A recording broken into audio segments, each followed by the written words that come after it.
नमस्कार.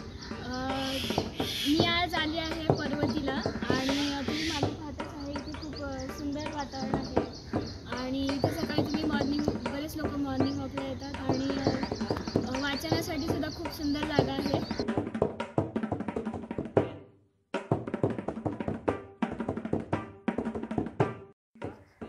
आज आम्ही पर्वतीला आलो होतो, पर्वती हिल्स.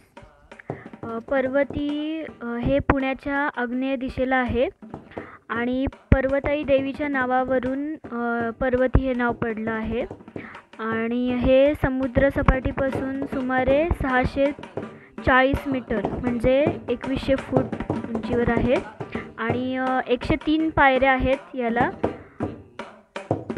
आणि या पायऱ्या नौबतखान्याजवळ संपतात आणि याच्या माथ्यावर देवदेवेश्वराचं मंदिर आहे आणि अन्य देवी देवतांची पण मंदिरं आहेत. मराठा साम्राज्याचे पंतप्रधान असलेल्या नानासाहेब पेशवे यांनी तावरे पाटील यांच्याकडून जमीन घेऊन देवदेवेश्वर मंदिर बांधून घेतलं होतं आणि हे मंदिर 23 एप्रिल इसवी सन 1749 रोजी उभं राहिलं होतं. या टेकडीवरती नानासाहेब पेशव्यांचे स्मारक, पेशवे संग्रहालय आणि पायथ्याला प्राचीन लेणीसुद्धा आहे. पर्वतीवर देवदेवेश्वराच्या मुख्य मंदिराशिवाय इथे कार्तिकेय, विष्णू, विठ्ठल, रुक्मिणी या देवतांची मंदिरं आहेत. यापैकी कार्तिक स्वामी मंदिर, श्री विष्णू मंदिर, होमशाळा या इमारती देवदेवेश्वर मंदिरानंतरच्या काळात बांधल्या गेल्या होत्या.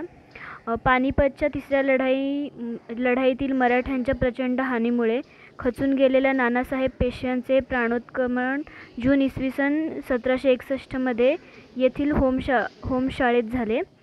मुख्य मंदिर आधुनिक हिंदू शैलीत बांधलेले आहे. त्याचा कळस उंच व निमुळता आहे. त्यावर सोन्याचा मुलामा दिला आहे. मंदिर परिसरातील चौकोनी बैठकीच्या 4 कोपऱ्यात 4 लहान मंदिरं आहेत. सूर्यदेव आग्नेय दिशेला, गणेश नैऋत्य दिशेला, अंबाबाई वायव्य दिशेला आणि विष्णू ईशान्य दिशांना समर्पित आहे. इसवी सन 1766 माधवराव पेशव्यांनी ज्याच्यात 4 लहान मंदिरे आणि 1 मुख्य मंदिर यांचा समावेश होतो असे हे शिव पंचायत विकसित केले. मंदिरात भगवान शंकर, पार्वती आणि गणेश यांच्या धातूच्या मूर्ती आहेत. या 3 मूर्ती 1749 मुळात सोन्याच्या बनवल्या होत्या. 1932 त्या चोरीला गेल्या व त्या जागी त्याच्या हुबेहूब दुसऱ्या अन्य धातूच्या मूर्ती ठेवल्या गेल्या. मुख्य मंदिराच्या पश्चिमेला भगवान कार्तिक स्वामींचे मंदिर आहे. तिथे महिलांना प्रवेश वर्ज्य आहे.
जाता जाता मी इतकंच सांगेन की एक वन डे रिटर्न ट्रिप म्हणून छान आहे पर्वती फिरण्यासाठी आणि मुख्यतः पावसाळ्यात खूप छान वातावरण असते इथे.